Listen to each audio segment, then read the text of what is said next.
तो लाडलियो एंड लाडलो, स्वागत है आप सभी का। आज आपके मनीष भैया आप सभी को चैप्टर फर्स्ट पढ़ाने वाले हैं इंग्लिश में, जिसका नाम है द लास्ट लेसन। ठीक है, याद रख लीजिएगा। अब आपको सबसे पहले इंग्लिश के बारे में कुछ चीजें समझनी होगी अच्छे तरीके से। ठीक है, तो ये रहा मान लो इंग्लिश का किताब। अब आपको दो किताबें पढ़नी है। आप कहोगे ठीक है, एक आपको पढ़ना है फ्लेमिंगो। क्या पढ़ना है? एक आपको पढ़ना है फ्लेमिंगो और दूसरा आपको पढ़ना है विस्टास। क्या पढ़ना है? विस्टास पढ़ना है। अब फ्लेमिंगो में हम लोग चैप्टर नंबर आज फर्स्ट पढ़ने वाले हैं, याद रखिएगा। आप कहिएगा ठीक है सर, जिसका नाम है द लास्ट लेसन। ठीक है, द लास्ट लेसन को आज हम लोग पढ़ेंगे, बहुत शिद्दत से पढ़ेंगे। फ्लेमिंगो के जितने भी चैप्टर्स होंगे वे सारे चैप्टर में आपको पढ़ाऊंगा। विस्टास के जितने भी चैप्टर होंगे वो भी मैं आपको पढ़ाऊंगा। एंड अक्टूबर तक आपका पूरा सिलेबस कंप्लीट रहेगा ऐप में विथ पीडीएफ टेस्ट हर चीज के साथ। याद रखिएगा, जो भी पढ़ाऊंगा सबका पीडीएफ आपको मिलेगा। इंपोर्टेंट क्वेश्चन का पीडीएफ आपको मिलेगा।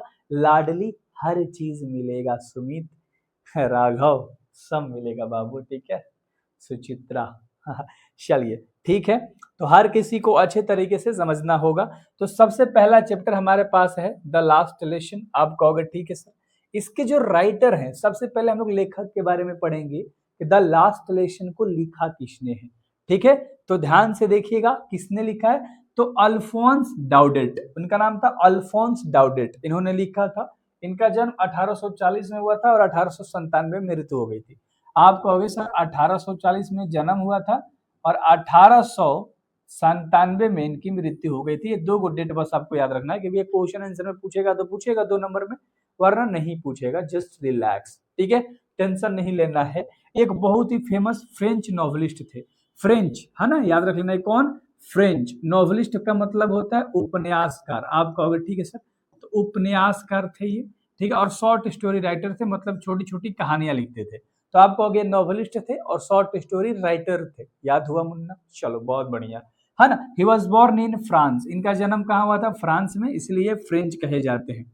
यानी फ्रांस के जो भी लोग हैं उनको फ्रेंच कहा जाता है, इसलिए इनको फ्रेंच नॉवलिस्ट और फ्रेंच शॉर्ट स्टोरी राइटर कहा जाता है। आप कहोगे ठीक है, अच्छे से समझ में आया sir. He is known for his simple, emotional and realistics, यानी इन्हें जाना जाता है। ही इज नॉन फॉर, यानी इन्हें जाना जाता है। फॉर मतलब के लिए, तो बाबू किस चीज के लिए जाना जाता है? सिंपल माने बहुत साधारण लिखते थे। इमोशनल यानी भावनात्मक, आपको देख के ना दर्द होगा दिल में, आप में ना बहुत प्रेम जागेगा, आप दयालु जैसा अपने आप को प्रतीत करोगे, ऐसे लिखते थे। एंड रियलिस्टिक, बिल्कुल लगता था कि बिल्कुल इन्होंने जो लिखा है ना वो मेरी आंखों के सामने हो रहा है, मतलब सच्ची घटना पे आधारित लिखते थे। एंड राइटिंग स्टाइल्स, इनका लिखने का तरीका सिंपल था, इमोशनल था और रियलिस्टिक था। कहोगे ठीक है। His stories often describe the lips, है ना, मतलब इनकी जो कहानी थी ना वो डिस्क्राइब करती थी, बताती थी जीवन को, फीलिंग्स, भावनाओं को। एंड स्ट्रगल, यानी एक इंसान कैसे संघर्ष करता है, स्ट्रगल करता है, उसके बारे में। एंड कॉमन पीपुल, और आम आदमी के बारे में लिखते थे, जो नॉर्मल इंसान होते हैं, रोजा की जिंदगी में खाते हैं पीते अपनी जिंदगी को व्यतीत करते हैं। तो इनके बारे में हर चीज जान गया कि 1800 मतलब 1840 में जन्म हुआ, 1897 में मृत्यु हुआ। इमोशनल रियलिस्टिक लिखते थे ये, है ना, नॉर्मल लोगों के बारे में लिखते थे, आम पीपुल के बारे में लिखते थे। इनका लिखने का तरीका रियलिस्टिक, इमोशनल था, है ना। तो कहोगे हाजी सर सिंपल था, हर चीज याद हो गया, है ना। चलिए अब आगे बढ़ते हैं। राइटर के बारे में हम लोग सब चीज जान गए हैं बाबू। कहोगे ठीक है। He works carry deep message and strong emotions, मतलब डीप मैसेज, मतलब ये जो भी लिखते थे ना बहुत गहराई में मैसेज देते थे, संदेश देते थे पढ़ने वालों को। एंड स्ट्रॉन्ग इमोशंस, और बहुत ही ज्यादा, ठीक है, इमोशनल चीजें लिखते थे, एकदम भावनाएं घुस जाती थी उनकी कहानियों में। ऐसा लगता था पढ़ने के बाद ना भाई हम फील कर पा रहे, हम देख पा रहे, हम जान पा रहे। वो इस तरीके से लिखते थे लाडलो। कहोगे ठीक है। अगर इनका फेमस वर्क कहेगा, यानी इनकी काम बता दो, तो लेटर ऑफ माई, है ना, windmill, letter from my, ठीक है, वाइंड मिल, और टार्टेरियन ऑफ ट्रेस्कोन। ठीक है, तो इन्होंने ये दो लिखा है, याद कर लेना। ठीक है, चलिए अब हम लोग चैप्टर के बारे में जानेंगे। बहुत ही छोटा चैप्टर है। सबसे पहले आपको मैं बता देता हूं चैप्टर का सारांश, मतलब एक कहानी के माध्यम से, ताकि फील आएगा। ठीक है, जैसे एक लड़का है जिसका नाम है फ्रांस। क्या नाम था? फ्रांस। ठीक है, और एक इसके टीचर हैं, इसके क्या टीचर हैं, ठीक है, जिनका नाम है एम हैमल। क्या नाम है? एम हैमल, याद रख लीजिएगा। ठीक है, कहेगा ठीक है सर, एम हेमल नाम है टीचर का। ये जो लड़का है ये पढ़ाई करता है, अभी ये लोग प्राइमरी स्कूल में है, मतलब नीचे स्टैंडर्ड में लोग पढ़ाई कर रहे हैं, और ये इनके टीचर है। टीचर कैसे हैं? बहुत ही ज्यादा सख्त हैं। क्या है? बहुत ही ज्यादा सख्त है, मतलब बहुत ही ज्यादा कड़वा है, मतलब डांटते हैं, मारते हैं पढ़ने के लिए। ठीक है, तो इनका स्टूडेंट होता है जो फ्राज होता है, और ये जाता है यहाँ पढ़ने के लिए। तो एक समय क्या होता है, इन लोगों के स्कूल जो था ना, जिस देश में था, वो देश गुलाम हो जाता है दूसरे देश का। ठीक है, तो इन लोग की जो स्कूल होती थी, जिस लैंग्वेज में इन लोग को पढ़ाया जाता था, अब वो लैंग्वेज में नहीं पढ़ाया जाएगा। मान लो दूसरे देश ने इन पे विजय प्राप्त कर ली, तो जो दूसरा देश है अब इनका लैंग्वेज चलेगा, है ना, यानी इस स्कूल में। और ये जो टीचर है एम हेमल, इनका लास्ट क्लास होता है उस स्कूल के अंदर में। तो ये जो फ्राज नाम का लड़का होता है, इसे बहुत दुख होता है कि अब मेरे टीचर निकाले जाएंगे, क्योंकि जो टीचर जो सब्जेक्ट पढ़ाते थे, जो भाषा में पढ़ाते थे, अब वो भाषा हमारे स्कूल में नहीं चलेगा।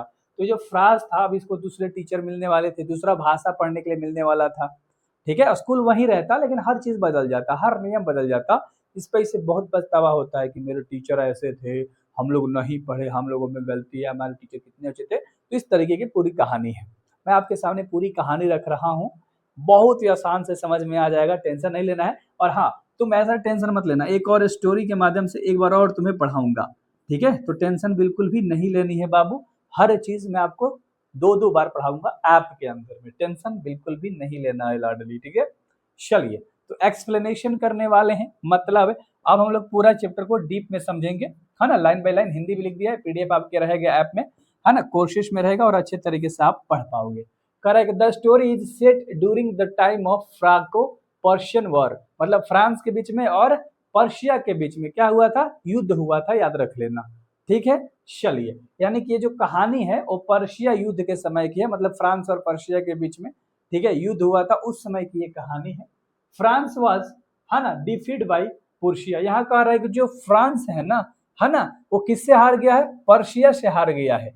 यानी जो फ्रांस है वो पर्शिया से हार गया है, यानी जीता कौन है, पर्शिया जीता है। कहोगे ठीक है सर, याद रख लेना। Order came that only one German would be talked in schools of, ठीक है, अल्सेक एंड लोरेंस। ध्यान देखना, यहाँ कह रहा है कि ऑर्डर आया कि अल्सेस और लोरेन के स्कूलों में सिर्फ जर्मन पढ़ाई जाएगी। यानी कि अब फ्रांस जो है वो हार गया है, जीता कौन है, पर्शिया। पर्शिया ने कौन सा लैंग्वेज भैया बता दो लागू कर दिया, तो यहाँ पर जर्मन लैंग्वेज, यानी अब जर्मनी। ठीक है, यानी कि अब जर्मन भाषा में पढ़ाया जाएगा। ठीक है, याद रख लेना, पहले दूसरा भाषा चलता था, अब स्कूल पूरी तरीके से अधीन हो गया है दूसरे देश का। किसका अधीन हो गया है बताओ, तुमको बोल रहा हूँ, पर्शिया का। तो पर्शिया ने अपना लैंग्वेज स्टार्ट कर दिया जर्मन भाषा। कहोगे ठीक है sir. The story is narrated by little boy, नाम था उसका फ्राज। क्या नाम था, फ्राज नाम था। तो कहोगे जो कहानी है वो इर्द गिर्द घूमती है किसके, एक छोटे से बच्चे के, यानी एक छोटे से बच्चे के जो कहानी है पूरे इर्द गिर्द घूमती है चारों तरफ। वन डे, एक दिन क्या होता है, Franz was going to school, यानी जो फ्राज नाम का लड़का है यह स्कूल गया होता है बहुत ही ज्यादा लेट। यानी जब यह स्कूल जाता है तो मन में सोचता है आज स्कूल नहीं जाते हैं, जाते हैं, लेकिन जब यह स्कूल पहुंचता है तो बहुत लेट हुआ गया होता है। और जो स्कूल होता है वो पूरा शांत उस दिन होता है, जिस दिन ये पहुंचता है स्कूल में, है ना। तो जैसे ये गेट पे जाता है ना बाबू, तो इसे ऐसा लगता है ना कि आज मेरे स्कूल में छुट्टी है क्या, आज तो संडे भी नहीं है, क्योंकि स्कूल पूरी तरीके से शांत था। अब इसे पूरा पता नहीं था पूरा मामला क्या है, अब कौन सा भाषा अलग होगा, स्कूल से कुछ नहीं पता था। गेट तक गया, देखा कि सब सन्नाटा है, छुट्टी है क्या, लेकिन सब क्लास लगा था, सब लोग टेंशन में थे, बिल्कुल शांत थे इसके क्लासमेट। ठीक है, ही वॉज अफ्रेड बिकॉज वो डर गया था, ही has not prepare his lesson on participles, क्योंकि उसे अचानक याद आता है कि मेरे टीचर ने तो मुझे पार्टिसिपल पर दिया था यार लिखने के लिए, पार्टिसिपल लिख के लाने के लिए। तो इसके अंदर बहुत डर था। ठीक है, मैंने तो पार्टिसिपल लिखा नहीं है, इसलिए स्कूल जाने से कतरा रहा था। लेकिन गेट के पास गया, फिर अलग अलग चीजें सोचा, फिर हिम्मत करके अंदर जाता है। He thought of walking school and enjoying the weather outside, मतलब ये जब रास्ते में जा रहा होता है स्कूल बंक करने और बाहर मौसम का मजा लेने के बारे में सोचता है कि आज मैं स्कूल नहीं जाता हूँ। जब रास्ता में जा रहा है, आज मैं स्कूल नहीं जाता हूँ, मौसम कितना प्यारा है, अगल बगल लोग रह रहे हैं, यहाँ जो आर्मी वाले ऑफिसर है परेड कर रहे हैं, मौसम सुहाना है, हवा बह रहा है, आज स्कूल नहीं जाते, छोड़ देते, बंक कर देते हैं, छुट्टी मार देते हैं। But she decided to go to school anyway, फिर बाद में वो डिसाइड करता है, निर्णय लेता है चलो मैं कैसे भी स्कूल जाता हूँ। ऑन द वे, फिर वो रास्ते में होता है, he saw a crowd of front of the bulletin board, रास्ते में उसे एक बुलेटिन बोर्ड के सामने भीड़ देखी। मतलब मान लो ये स्कूल है जहाँ ये पहुंचता है, उसके पहले एक बुलेटिन बोर्ड लगा हुआ था, मतलब बोर्ड जिसपे सारी खबरें पहले ही लिख दी जाती थी। ठीक है, तो वहां पर ये भीड़ लगा हुआ था। ठीक है, जब ये रास्ते में जाता है स्कूल जैसे ही पहुंचता है तो वहां पर बुलेटिन बोर्ड को देखता है ना, तो बहुत भीड़ था। It usually cried bad news from the war, उस पर आमतौर पर युद्ध की बुरी खबरें होती थी। मतलब वो जो बुलेटिन बोर्ड था उस पर ना युद्ध के बारे में सब खबरें होती थी, तो वहां पर उस दिन भी भैया खबर मतलब लिखा गया था। ठीक है, France did not stop and hurry up to school, France वहां पर रुकता नहीं है, भीड़ की है क्या है वहां नहीं कुछ देखता है, बोर्ड नहीं पड़ता है, वो जल्दी से स्कूल जाता है। व्हेन ही रीच्ड, जब वो पहुंचता है, everything seemed strange and quite, मतलब जब वो स्कूल पहुंचता है तो सब कुछ अजीब था, यानी कि सब कुछ सीम्ड था, स्ट्रेंज था, एंड क्वाइट यानी शांत लग रहा था। The classroom was unusually silent, उसके जो क्लास थे वो भी बिल्कुल शांत थे। ठीक है, जैसा मैंने आपको पहले कहा था। His teacher M Hamel was dressed in his special green coat, वो देखता है कि उसके जो टीचर है ना वो हरे कोट पहन के आए हैं। ऐसा तभी होता है जब कोई खास दिन होता था, उसके टीचर कोट पहन के आते थे, जैकेट पहन के आते थे। तो ये देखता है कि यार मेरे टीचर इतने ज्यादा झाड़ू के क्यों आए हैं, कोट वगैरह क्यों पहन कर आए हैं। ठीक है, आगे देखते हैं। ठीक है, अब ध्यान से देखेंगे बाबू। The village was very also sitting at the back of the classes, the villagers, villagers का मतलब जितने भी गांव के लोग थे वो सब उस क्लास में आके बैठे थे। मतलब गांव में जो बुजुर्ग लोग थे वो लोग भी आके स्कूल में एक साइड बैठे हुए थे और एक साइड सारे इसके सहपाठी बैठे हुए थे। दो साइड होता है स्कूल में, कहोगा सर, तो पीछे तरफ से देखता है तब पूरी तरीके से गार्जियन भरे हुए हैं, गाँव वाले भरे हुए हैं, और एक तरफ से उसके सारे सहपाठी मतलब क्लासरूम वाले भरे हुए हैं। France felt surprised seeing them, उन्हें देखकर फ्रांस हैरान रह जाता है। M Hamel told the student, M Hamel कहते हैं स्टूडेंट से, it was their last French lesson, आज हमारा फ्रेंच लैंग्वेज का सबसे ये आखिरी लेसन होने वाला है। क्या होने वाला है, सबसे आखिरी लेसन होने वाला है। The order had come to Berlin, Berlin से एक ऑर्डर आया है। France felt shocked and guilty, France ये ऑर्डर को सुनता है और अपने आप को बहुत ज्यादा गिल्टी महसूस करता है, मतलब अपने आप को दोषी जैसा महसूस करता है। अब क्यों करता आपको पता है, क्योंकि ये पहले पढ़ता उड़ता नहीं था, टीचर जो भी इसको कहते थे है ना वो बातें ये लोग टाल लेते थे, सारे सहपाठी अच्छा तरीके से क्या पढ़ने में ध्यान लगा देते थे। जब ये लोग सुनते हैं कि लास्ट क्लास होने वाला है, एम हैमल इन लोगों को आज लास्ट लेसन दे रहे हैं, ठीक है, तो इन लोगों को लगता है कि यार हम लोग कितने दोषी थे, हम लोगों ने पढ़ाई वढ़ाई नहीं करी, उसको बहुत पछतावा होता है। He realise he had wasted his time, उसे रियलाइज होता है, एहसास होता है कि उसने बहुत समय बर्बाद कर दिया है। ठीक है, he suddenly started loving his language French, और उसके बाद वो अपनी भाषा से फ्रेंच ले बहुत ज्यादा प्यार करने लगता है। क्योंकि पहले ये पढ़ता नहीं है अपनी भाषा को उतना ज्यादा दिलचस्पी के साथ, इंटरेस्ट के साथ, लेकिन जैसे ही सुनता है कि आज उसकी लास्ट क्लास है तब उसे लगता है कि ओहो, मतलब उसे सारी चीजें याद आने लगती है कि यार हमने अपने भाषा को नहीं पढ़ा, इस तरीके से उसे बहुत ज्यादा दिक्कत होती है। He regretted not learning its properly, उसे इस ठीक से ना सीख पाने का अफसोस हुआ। यानी वो ये सोचने लगा कि यार मैंने अपने फ्रेंच भाषा को अच्छे से नहीं सीखा, मैं कितना मतलब दोषी हूँ, मैं कितना अनाड़ी हूँ, ऐसा वैसा सोचने लगा। M M L explained the importance of one on languages, M M L वहां पर एक्सप्लेन करते हैं इम्पोर्टेंस ऑफ वन लैंग्वेजेस, मतलब जो हमारी खुद की लैंग्वेज है, वन वंस मतलब खुद होता है, वन मतलब एक, एक हमारी जो खुद की लैंग्वेज हो कितनी महत्वपूर्ण है, एम एम एल उस दिन बताते हैं।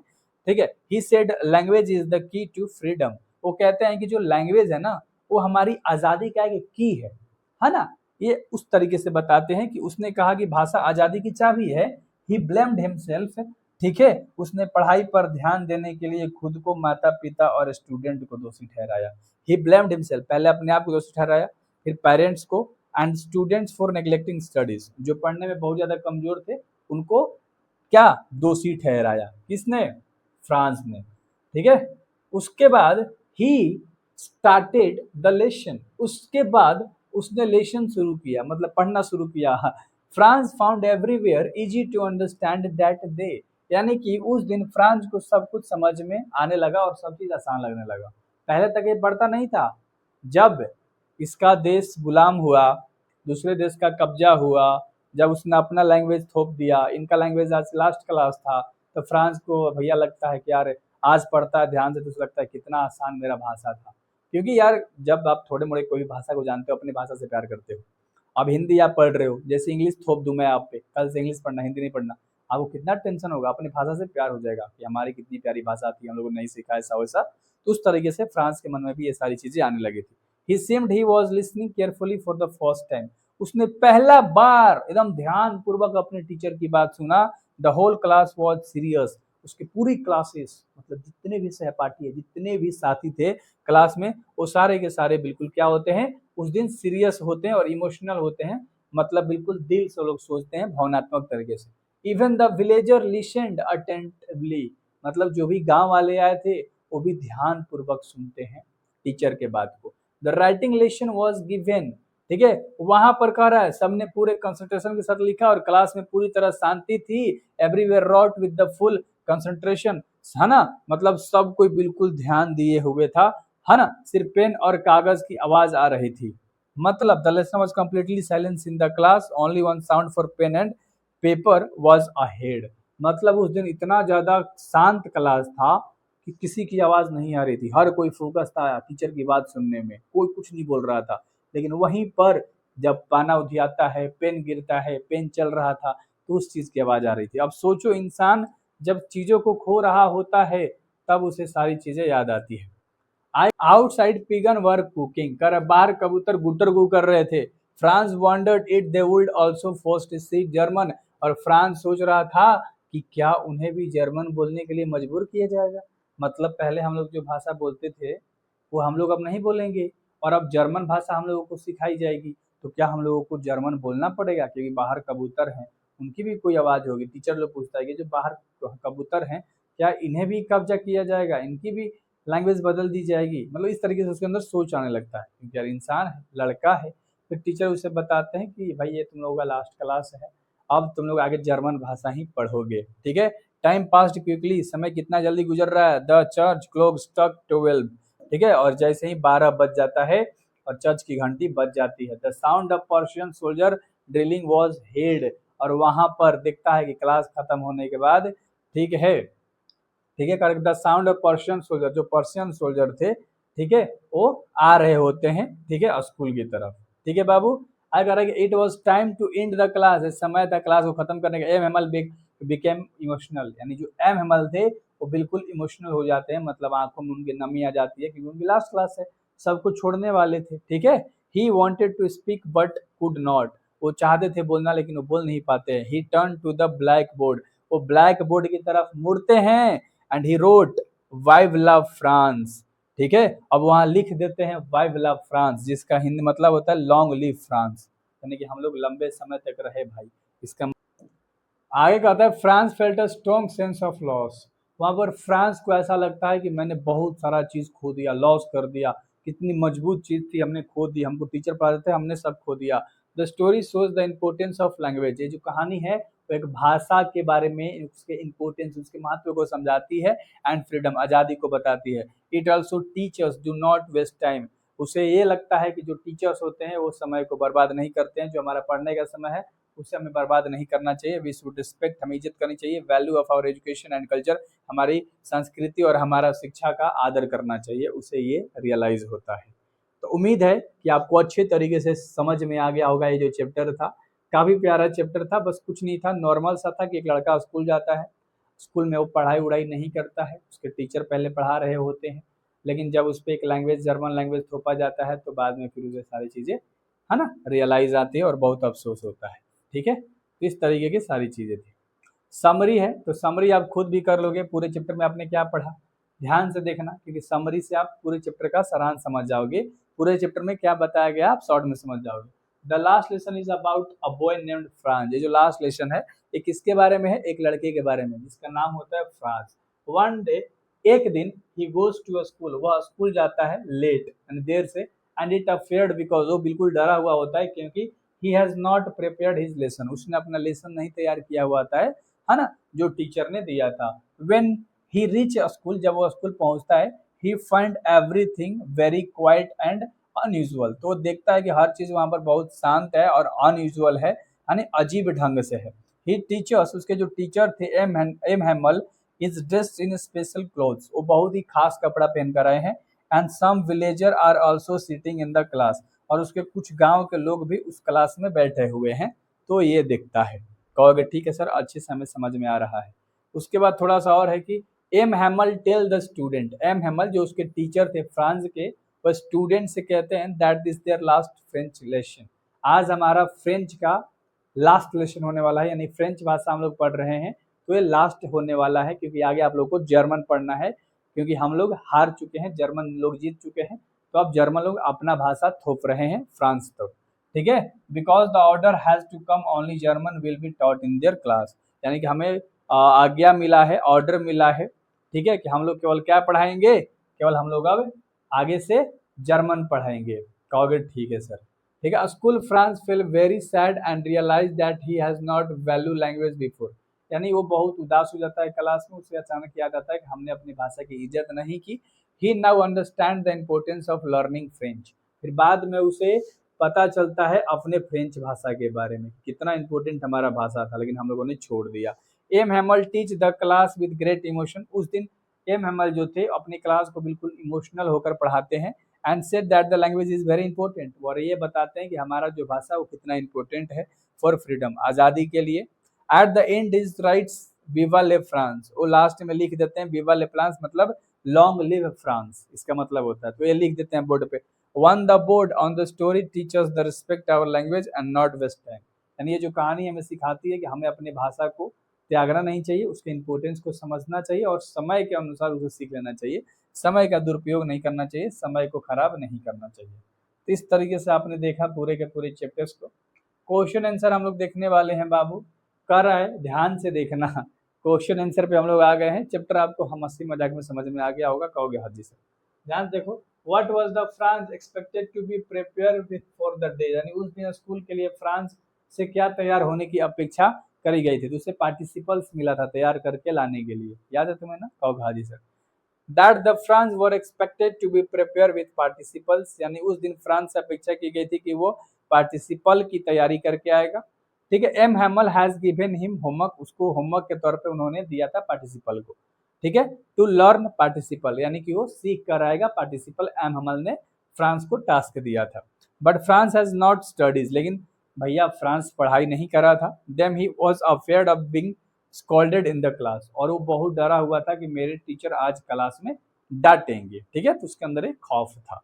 कहोगे ठीक है सर, तो अच्छे तरीके से मैंने हिंदी भी लिख दिया है, आपको पढ़ने में कोई दिक्कत नहीं होगा, अच्छे तरीके से आपको समझ में आएगा।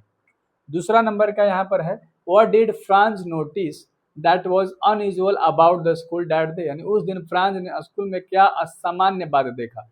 व्हाट डिड फ्रांस नोटिस, उसने क्या नोटिस किया, क्या ध्यान दिया, दैट वाज अनयूजुअल अबाउट, यानी बिल्कुल है ना असमान तरीके से स्कूल के दिनों में, मतलब उस दिन जो स्कूल का दिन था उस दिन उन्होंने अनयूजुअल तरीके से देखा था। क्या देखा था, अनयूजुअली व्हेन स्कूल बिगेन, जब स्कूल शुरू हुआ, there was a lot of noises, मतलब वहां पर कोई भी जो शोरगुल होता है, मतलब उसका कहना था कि आमतौर पर जब स्कूल शुरू होता है तो बहुत सारा क्या होता है, आवाज होता है, नॉइज होता है। The sound of opening and closing desk, वहां पर आवाज ले पता चलता है कि भैया स्कूल खुला है, बेंच बजता था, डेस्क बजता था, इस तरीके से। Lesson repeated in unison and the teacher ruled could be heard even in the street but that there was no noise, लेकिन कहता है कि जब वो स्कूल दूसरे दिन पहुंचता है, जिस दिन मान लो गुलाम हो गया था इन लोग का स्कूल का होगा जी सर, तो उस दिन कोई भी नॉइज नहीं होती है। एवरीथिंग वॉज वेरी क्वाइट, उस दिन बहुत ज्यादा शांति होती है हर जगह, काल्म शांत होता है, एंड सीरियस गंभीर होता है। Just like a Sunday morning, उसे ऐसा लगता है कि आज कहीं रविवार का दिन तो नहीं है जब वो स्कूल पहुंचता है। तो कहोगे हाँ सर ये हमें पता है, तो अच्छे तरीके से आप इसे भी याद कर सकते हो, उतना ज्यादा लेंदी नहीं है। ठीक है, छोटा छोटा क्वेश्चन आंसर है। ठीक है, अगला सवाल है, ध्यान से देखिएगा बाबू, कह रहा है कि what had been put up on the bulletin board, bulletin board पे क्या लिखे जाते थे आपको पता है, मतलब युद्ध के बारे में खबर है। कह रहा है कि बुलेटिन बोर्ड पर क्या लगाया गया था उस दिन, जिस दिन स्कूल जा रहा था। ठीक है, कहोगे an order had been put up on the bullet, मतलब bulletin board, it has come from Berlin starting that only German will be talked, मतलब उस दिन Berlin talked in the school of Alsek and Lorenz. This notice was put by the German king from the people about the new rules. यानी bulletin board पर एक आदेश लगाया गया था। यह आदेश बर्लिन से आया था कि जहाँ मतलब जिसमें कहा गया था कि आइल्सेक और लोरेंस के स्कूलों में अब केवल जर्मन भाषा पढ़ाई जाएगी। मतलब जितने भी स्कूल थे, अल्सेक और लोरेंस के जितने भी स्कूल थे, वो हर जगह अब कौन भाषा पढ़ाई जाएगी, तो जर्मन भाषा पढ़ाई जाएगी। ठीक है, यह सूचना जर्मनों द्वारा है ना नए नियम की जानकारी देने के लिए लगाई गई थी। मतलब जर्मन के जो लोग थे उन लोगों ने ये नया नियम लगा दिया था कि अब हर स्कूल में, एल्सेक और लोरेंस ये दो स्कूल थे, ये स्कूल जहाँ जहाँ है उन सारे स्कूलों में अब किसकी, तो याद रख लेना जर्मन की पढ़ाई होगी अब। ठीक है ना, फ्रेंच भाषा नहीं होगी। What change did the order from the Berlin College School that day, यानी बर्लिन से आए आदेश ने उस दिन स्कूल में क्या परिवर्तन किया। What change, क्या परिवर्तन किया, did the order from Berlin, Berlin से जो ऑर्डर आया था, causes the school that day, तो उस दिन भैया जो बर्लिन से ऑर्डर आया था उसने क्या बदलाव किया स्कूलों के अंदर में। तो the order from Berlin causes several changes, कुछ आमतौर पे बदलाव किए गए थे द स्कूल दैट डे, उस दिन। ठीक है, ध्यान से देख लेते हैं कौन कौन से बदलाव थे। 3 गो बदलाव हमने लिखा है। सबसे पहला कर रहा है यहाँ पर एम हेमल और his special dress which is usually और इम्पोर्टेंट ओकेजन्स, मतलब एम हेमल ने अपने विशेष कपड़े पहने जो वो आमतौर पे महत्वपूर्ण अवसरों पे पहना करते थे। पहला point, the whole school which is use to be very noisy, उस दिन स्कूल जो था वो बिल्कुल भी ज्यादा शांत था और क्या था, पीसफुल था बाकी दिन के मुकाबले। कहोगे ठीक है सर। और तीसरा पॉइंट आप क्या लिखोगे जो कि स्कूल में अलग था, द ओल्ड विलेजेस केम, जितने भी गांव के पुराने लोग थे वो सब आए थे, attend the class at it was the last lesson for given the age मतलब एम हेमल, मतलब उन लोगों का सबसे आखिरी क्लास था इसलिए गांव के लोग भी आए हुए थे। एम हेमल अब रिटायर हो जाएंगे, एम हेमल अब चले जाएंगे इस स्कूल से, तो उनका लास्ट क्लास अटेंड करने आते हैं। How did France feeling about M Hamel, यहाँ पर फ्रांस जो लड़का था उसको कैसा फील हो रहा था अपने टीचर एम हेमल के बारे में, एंड स्कूल चेंजेस, और उसके स्कूल बदल गए थे। ठीक है, तो उसके बारे में ध्यान से देख लेते हैं बाबू answer. Franz came to know that it was the last lesson by M. Hamel and from the next day only German would be taught. यानी फ्रांस केम टू नो, जैसे ही वो स्कूल आता है तो वो जानता है it was the last lesson, कि स्कूल में अब लास्ट लेसन है एम हेमल का, and from the next day, अगले दिन से only German will be taught, अगले दिन से हम लोगों को केवल जर्मन भाषा पढ़ाई जाएगी। ठीक है, this made him feel sorry, उसे बहुत ज़्यादा बुरा लगता है।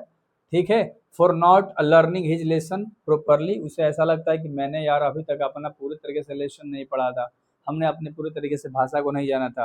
His books which earlier seemed a burden to him, है ना, now become like old friends, तो वो कहता है कि उसकी किताबें जो पहले उसे बोझ लगती थी अब उसे पुरानी दोस्त जैसी लगने लगती, क्योंकि अपने भाषा में किताब थी, अब तो भाषा नहीं पढ़नी है, अब तो आगे से जर्मन पढ़ना है, फ्रेंच नहीं पढ़ना है। कहोगे हाँ जी सर, तो पहले जो किताबें उसको काटती थी, दुश्मन जैसी लगती थी, अब वो दोस्त जैसी लग रही है। His feelings about M Hemal, उसकी जो फीलिंग्स थी उस लड़के की एम हेमल अपने टीचर के प्रति ऑल्सो चेंज, बदल जाती है। He forgot about his ruler and strictions began to be respect and admire him, मतलब एम हेमल के प्रति उसकी भावनाएं भी बदल गई और उसने उनकी सख्ती और कड़ी को भूलकर उनका सम्मान करना शुरू कर दिया। पहले डर लगता था लेकिन जैसे उनका लास्ट क्लास होता है तो उस दिन से उसको उनको सम्मान देना शुरू करता है एम हेमल, और उसे सारे अपनी गलती का, है ना, पछतावा होता है।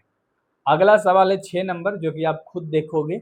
The people in the story suddenly realise how, तो एक क्वेश्चन मैं होमवर्क में देता हूँ हर चैप्टर में, हिंदी लिख दिया है तो आप इसको देख लेना, आप स्क्रीनशॉट भी यहाँ से ले सकते हो। स्क्रीनशॉट क्या लेना, ऐप में तो ये रहेगा ना।